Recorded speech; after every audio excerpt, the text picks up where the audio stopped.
ನಮಸ್ತೆ, welcome to Mamata Ramesh YouTube channel. So ಇವತ್ತೊಂದು recipe ಜೊತೆ ಬಂದಿದ್ದೀನಿ. ಹುಳ್ಳಿಕಟ್ ಬಸ್ಸಾರು ಮತ್ತು ಪಲ್ಯ, ನುಗ್ಗೆ ಸೊಪ್ಪು ಹಾಕಿ ಮಾಡ್ಕೊಂಡಿದ್ದು ತುಂಬ ಚೆನ್ನಾಗಿರುತ್ತೆ. ನೀವು ಒಂದು ಸತಿ ಟ್ರೈ ಮಾಡಿ. ಸೊ ಫಸ್ಟ್ ಒಂದು ಕುಕ್ಕರ್ ಇಟ್ಕೊಂಡು ಅದಕ್ಕೆ ಒಂದು 2 ಚೊಂಬಸ್ ನೀರು ಹಾಕ್ಕೊಂಡು ನೆನೆಸಿಟ್ಟಿರೋಂಥ ಒಂದು ಅರ್ಧ ಗಂಟೆ ಮುಂಚೆ ನೆನೆಸಿಟ್ಟಿರೋಂಥ ಹುರುಳಿಕಾಳನ್ನು ನೀರು ಸೋಸಿ ಹಾಕ್ಕೊಳ್ಳಿ. ಸೊ ಅದಕ್ಕೊಂದು ಟೊಮೆಟೊ, ರುಚಿಗೆ ತಕ್ಕಷ್ಟು ಉಪ್ಪನ್ನು ಹಾಕಿ ಒಂದು 5 ವಿಷಲ್ ಬರ್ಸ್ಕೊಳ್ಳಿ. ಹುರುಳಿಕಟ್ ಅಂದರೆ ಬೇಗನೆ ನೆನೆಸಿಟ್ರೂ ಚೆನ್ನಾಗಿರುತ್ತೆ. ಸೊ ನಾನು ಅರ್ಜೆಂಟಲ್ಲಿ ಮಾಡ್ಕೊಳಾಗ ಒಂದು ಅರ್ಧ ಗಂಟೆ ಮುಂಚೆ ನೆನೆಸಿಟ್ಕೊಂಡು ಥರ ಮಾಡ್ಕೊತೀನಿ. ಕಟ್ಟು ಚೆನ್ನಾಗಿ ಬಿಡುತ್ತೆ ಆದ್ರೂ. ಸೊ ಇವಾಗ ಒಂದು 5 ವಿಷಲ್ ಬರ್ಸ್ಕೊಳ್ಳೋಕ್ಕೆ ಇಟ್ಬಿಟ್ಟು ನಾನು ಸೊಪ್ಪನ್ನೆಲ್ಲ ನೀಟಾಗಿ ತೊಳ್ಕೊಂಡು ನೋಡ್ತಾಯಿದ್ದೀನಿ. ಬೆಂದಿದೆ, ಆಲ್ರೆಡಿ ಚೆನ್ನಾಗಿ ಬೆಂದಿದೆ. ನೀರು ಕಮ್ಮಿ ಕೂಡ ಆಗಿದೆ, ರಸ ಅದ್ರದ್ದು. ಬೆಂದಿದ್ರೆ ರುಚಿ ಬಿಡುತ್ತೆ, ಕಟ್ಟು ಚೆನ್ನಾಗಿರುತ್ತೆ, ತಿನ್ನೋಕ್ಕೂ ಚೆನ್ನಾಗಿರುತ್ತೆ. ಇವಾಗ ಅದಕ್ಕೆ ನೀರು ಸ್ವಲ್ಪ ಕಮ್ಮಿ ಆಗಿದ್ದರಿಂದ ಸ್ವಲ್ಪ ಬಿಸಿನೀರು ಕಾಯಿಸಿ ಮತ್ತೆ ಕುದಿಯೋಕ್ಕೆ ಹಾಕ್ಕೊಂಡು ನಾನು ನೀರು ಹೆಚ್ಚಿಸ್ಕೊಂಡು ಇದು ಮಾಡ್ಕೊಂಡಿದ್ದೀನಿ. ಸೊ ಇವಾಗ ಅದಕ್ಕೆ ಬೆಂದಿರಬೇಕು. ತಿರುಗಿಸ್ಕೊಂಡು ನೋಡಿಕೊಂಡು ಇವಾಗ ತೊಳೆದಿಟ್ಟಿರೋಂಥ ಸೊಪ್ಪನ್ನು ಇದಕ್ಕೆ ಹಾಕಬೇಕು. ಸೊ ಪಕ್ಕದಲ್ಲಿ ಸ್ವಲ್ಪ ಮಸಾಲೆ ರೆಡಿ ಮಾಡ್ಕೊಳ್ಳೋಣ. ಸೊ ಒಂದು 1/4 ಭಾಗದಷ್ಟು ಈರುಳ್ಳಿ, ಒಂದು 5 ಎಸಳು ಬೆಳ್ಳುಳ್ಳಿ, ಇಷ್ಟನ್ನು ಸುಟ್ಕೊಂಡು ಇವಾಗ ಸೊಪ್ಪು ಚೆನ್ನಾಗಿ ತೊಳೆದಿಟ್ಕೊಂಡಿದ್ದೀನಿ. ಅದನ್ನು ಮತ್ತು ಇವಾಗ ಕುದೀತಾ ಇರೋ ನೀರಿಗೆ ಹಾಕ್ಕೊತಾ ಇದ್ದೀನಿ ನಾನು. ಹಾಕಿ ಒಂದು ಚೆನ್ನಾಗಿ ಮಿಕ್ಸ್ ಕೊಡಿ, ಸರಿ ಹೋಗುತ್ತೆ.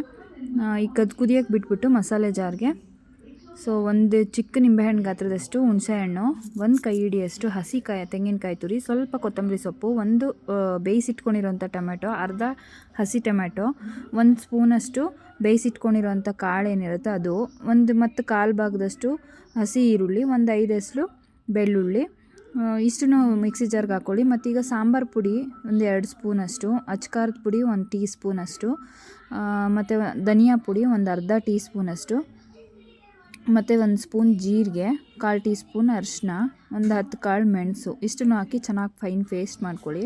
ಸೊ ಇವಾಗ ಬೆಂದಿದೆ, ನೋಡ್ತಾ ಇದ್ದೀರಾ, ಚೆನ್ನಾಗಿ ನೀರು ಕಟ್ಟು ಕೂಡ ಬಿಟ್ಟಿದೆ. ಅದು ಸಾಂಬಾರು ಚೆನ್ನಾಗಿ ಮಸಾಲೆ ರೆಡಿ ಮಾಡ್ಕೊಂಡಿದ್ದೀನಿ. ಮತ್ತು ಇವಾಗ ಸ್ವಲ್ಪ ಹಸಿ ತೆಂಗಿನಕಾಯಿ ತುರಿನ ಅದು ಕುದೀತಾ ಇರೋಂಥ ಹುರುಳಿಕಾಳು ಕಟ್ಟಿಗೆ ಹಾಕ್ಕೊಂಡ್ರೆ ಹಸಿ ಹಾಲು ಬಿಡುತ್ತೆ ಕಾಯಲ್ಲಿ. ಸೊ ಹಸಿ ಹಾಲು ಬಿಡೋದ್ರಿಂದ ಟೇಸ್ಟ್ ಇನ್ನೂ ಚೆನ್ನಾಗಿರುತ್ತೆ ಸಾಂಬಾರ್ದು. ಸೊ ಇವಾಗ ಅದು ಹಾಕ್ಬಿಟ್ಟು 1-2 ಕುದಿ ಬರ್ಸ್ಕೊಂಡು ಆದಮೇಲೆ ಅದನ್ನ ನೀರನ್ನು ಶೋಧಿಸಿ ಸಪ್ರೇಟ್ ಮಾಡ್ಕೊಳ್ಳಿ. ಸೊ ರುಬ್ಬಿರ್ತಕ್ಕಂಥ ಮಸಾಲೆನ ಶೋಧಿಸಿಟ್ಟಿರೋ ನೀರಿಗೆ ಮಿಕ್ಸ್ ಮಾಡ್ಕೊಂಡು ಒಂದು ಮಿಕ್ಸ್ ಕೊಟ್ಬಿಟ್ಟು ಚೆನ್ನಾಗಿ ಸಾಂಬಾರು ಹದ ಎಷ್ಟು ಬೇಕು ನೋಡ್ಕೊಳ್ಳಿ. ತೀರಾ ತೆಳ್ಳಗಿದ್ರೂ ಅಷ್ಟೊಂದೇನು ಚೆನ್ನಾಗಿರಲ್ಲ ಮುದ್ದೆಗೆ. ಮೀಡಿಯಮ್ ಹದ ಇದ್ಕೊಂಡ್ರೆ ಚೆನ್ನಾಗಿರುತ್ತೆ. ನೋಡ್ಕೊಂಡು ನೀರು ಹಾಕ್ಕೊಂಡು ರುಚಿಗೆ ಬೇಕಾದಂಗೆ ಉಪ್ಪು ಸರಿ ಮಾಡಿಕೊಂಡು ಅದನ್ನು ಕುದಿಯೋಕ್ಕೆ ಬಿಟ್ಬಿಡಿ. ಕುದಿಯೋಕ್ಕೆ ಹಾಕಾದ್ಮೇಲೆ ಇವಾಗ ಒಗ್ಗರಣೆಗೆ ಒಂದು ಕಡೆಗೆ ಒಂದು 2 ಟೀ ಸ್ಪೂನ್ ಆಯಿಲ್ ಹಾಕ್ಕೊಂಡಿದ್ದೀನಿ. ಆಯಿಲ್ ಬಿಸಿ ಆದಮೇಲೆ ಸ್ವಲ್ಪ ಜೀರಿಗೆ, ಒಣಮೆಣ್ಸಿನ್ಕಾಯಿ ಮತ್ತು ಜಜ್ಜಿಟ್ಟಿರೋಂಥ ಬೆಳ್ಳುಳ್ಳಿ ಮತ್ತು ಈರುಳ್ಳಿ ಇಷ್ಟನ್ನು ಹಾಕಿ ಸ್ವಲ್ಪ ಚೆನ್ನಾಗಿ ಮಿಕ್ಸ್ ಮಾಡ್ಕೊಳ್ಳಿ. ಸ್ವಲ್ಪ ಹಸಿ ಕರಿಬೇವಿನ ಸೊಪ್ಪು ಹಾಕ್ಕೊಳ್ಳಿ, ಚೆನ್ನಾಗಿರುತ್ತೆ. ಇದನ್ನೆಲ್ಲ ಚೆನ್ನಾಗಿ ಫ್ರೈ ಮಾಡಿಕೊಂಡು ಸಾಂಬಾರಿಗೆ ಮಿಕ್ಸ್ ಮಾಡ್ಕೊಳ್ಳಿ. ಸೊ ಸಾಂಬಾರು ಕುದೀತಾ ಇರುತ್ತೆ, ಅದ್ರ ಪಾಡ್ಗದು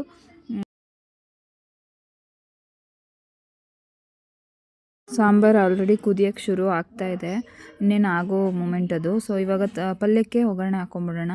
ಚೆನ್ನಾಗಿ ಕಾಯ್ದಿಟ್ಕೊಂಡಿರೋದು ಬಾಣಲಿಗೆ ಒಂದು 2-3 ಟೀ ಸ್ಪೂನಷ್ಟು ಎಣ್ಣೆ ಹಾಕ್ಕೊಂಡು ಜಜ್ಜಿರೋ ಬೆಳ್ಳುಳ್ಳಿ, ಸ್ವಲ್ಪ ಒಂದು ಅರ್ಧ ಈರುಳ್ಳಿ, ಒಂದು 3 ಹಸಿಮೆಣಸಿನ್ಕಾಯಿ, ಕರಿಬೇವಿನ ಸೊಪ್ಪು ಹಾಕ್ಕೊಂಡು ಚೆನ್ನಾಗಿ ಫ್ರೈ ಮಾಡ್ಕೊಳ್ಳಿ. ಚೆನ್ನಾಗಿ ಸ್ವಲ್ಪ ಕೆಂಪಗೆ ಬಾಡಾದಮೇಲೆ ಬಸ್ದಿಟ್ಕೊಂಡಿರೋಂಥ ಹುರುಳಿಕಾಳು ಮತ್ತು ನುಗ್ಗೆ ಸೊಪ್ಪು ಹಾಕಿ ಏನು ನಾವು ಪಲ್ಯಕ್ಕೆ ರೆಡಿ ಮಾಡ್ಕೊಂಡಿದ್ವಿ ಅದನ್ನು ಇದ್ರ ಜೊತೆ ಮಿಕ್ಸ್ ಮಾಡ್ಕೊತಾ ಇದ್ದೀನಿ. ಮಿಕ್ಸ್ ಮಾಡಿಕೊಂಡು ಚೆನ್ನಾಗಿ ಒಂದು ಮಿಕ್ಸ್ ಕೊಟ್ಕೊಳ್ಳಿ. ಚೆನ್ನಾಗಿ ಪಲ್ಯ ಹುರಿದಷ್ಟು ರುಚಿ ಚೆನ್ನಾಗಿರುತ್ತೆ. ಬೆಂದಿರುತ್ತೆ, ಆದರೂ ಈರುಳ್ಳಿ ಜೊತೆಗೆಲ್ಲ ಸೇರಿಸಿ ಹುರಿದಾಗ ಅದ್ರ ಟೇಸ್ಟು ಎನ್ಹಾನ್ಸ್ ಆಗುತ್ತೆ, ಚೆನ್ನಾಗಿರುತ್ತೆ. ಸೊ ಇವಾಗ ಇದಕ್ಕೆ ಸ್ವಲ್ಪ ಚಿಕನ್ ಮಸಾಲ ಪೌಡರು 1 ಸ್ಪೂನ್ ಅಥವಾ 2 ಸ್ಪೂನು ಪಲ್ಯದ ತಕ್ಕಂಗೆ ನೋಡಿಕೊಂಡು ಹಾಕ್ಕೊಳ್ಳಿ. ಸ್ವಲ್ಪ ಹಸಿ ತೆಂಗಿನಕಾಯಿ ತುರಿ ಹಾಕ್ಕೊತಾ ಇದ್ದೀನಿ ನಾನಿಲ್ಲಿ. ತೆಂಗಿನಕಾಯಿ ತುರಿ ಮತ್ತು ಸ್ವಲ್ಪ ಚಿಕನ್ ಮಸಾಲ ಎರಡನ್ನೂ ಹಾಕ್ಬಿಟ್ಟು ಚೆನ್ನಾಗಿ ಮಿಕ್ಸ್ ಮಾಡಿ ಒಂದು 5 ನಿಮಿಷ ಹಬೆಲ್ ಬೆಂದಾದಮೇಲೆ ಆಫ್ ಮಾಡ್ಕೊಳ್ಳಿ. ಪಲ್ಯ ರೆಡಿ ಆಗುತ್ತೆ. ಸೊ ಇವಾಗ ಸಾಂಬಾರು ಕೂಡ ರೆಡಿ ಆಗ್ತಾಯಿದೆ. ನಾನು ಅದ್ರ ಜೊತೆಗೆ ಮುದ್ದೆ ಕೂಡ ರೆಡಿ ಮಾಡ್ಕೊತಾ ಇದ್ದೀನಿ. ಫೈನಲಿ ಮುದ್ದೆ ಹುರುಳಿಕಟ್ ಬಸ್ಸಾರು, ಇದನ್ನು ಮೊಳಕೆ ಕಾಳಲ್ಲಿ ಕೂಡ ಮಾಡ್ಕೋಬೋದು. ಮೊಳಕೆ ಮಾಡ್ಕೊಂಡಿಲ್ಲ ಅಂದ್ರೂ ಹುರುಳಿಕಾಳನ್ನ ನೆನೆಸಿಟ್ಟು ಈ ಥರ ತಕ್ಷಣಕ್ಕೆ ಬೇಕಾದ್ರೂ ಮಾಡ್ಕೋಬೋದು. ಟೇಸ್ಟ್ ಅಂತೂ ತುಂಬ ಚೆನ್ನಾಗಿರುತ್ತೆ. ಸೊ ನೀವು ಒಂದು ಸಲ ಟ್ರೈ ಮಾಡಿ. ಆಲ್ರೆಡಿ ಸಾಂಬಾರು ಕುದೀತಾ ಇದೆ, ಸ್ವಲ್ಪ ನೊರೆ ಹೋಗೋ ಥರವರೆಗೂ ಕುದಿಸ್ಕೊಂಡ್ರೆ ಸಾಂಬಾರು ರೆಡಿ ಆಗುತ್ತೆ. ಫೈನಲಿ ಮುದ್ದೆ ರೆಡಿ ಆಯಿತು. ಸಾಂಬಾರು ಪಲ್ಯ ಎಲ್ಲ ಸರ್ವ್ ಮಾಡ್ಕೋತಾ ಇದ್ದೀನಿ. ಟೇಸ್ಟ್ ಅಂತೂ ತುಂಬ ಚೆನ್ನಾಗಿತ್ತು. ಸೊ ನೀವು ಒಂದು ಸಲ ಟ್ರೈ ಮಾಡಿ. Thank you.